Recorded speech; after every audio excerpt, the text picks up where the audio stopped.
was in like the 3rd grade. Me, young Chicago native, whatever, coming from Inglewood. Back when I was younger, speeches and stuff was like every time we heard them in class was kind of boring. The speech stood out to me, but it didn't until I got to like my freshman year in high school. I went to an all-black high school, Hales Franciscan, all black, young African American males from the,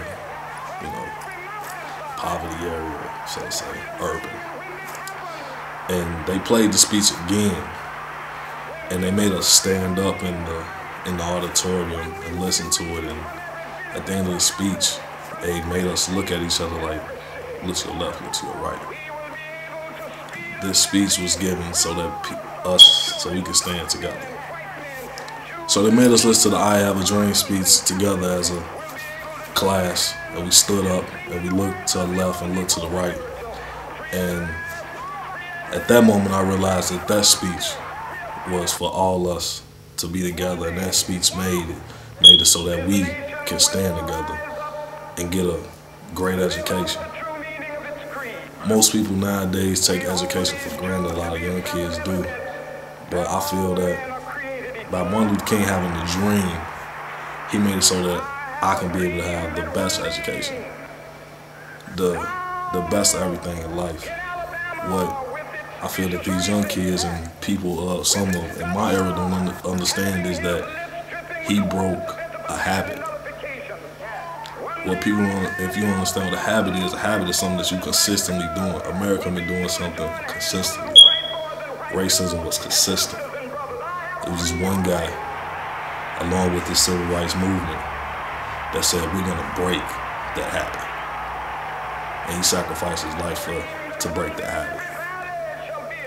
And people should, and I don't know if I'm speaking this clear, I'm just being as real as I can. If you can't put down a cigarette, you smoke cigarettes. Most people smoke cigarettes, it's hard for them to put it down. They always gotta go back to back. That's the type of habit he broke.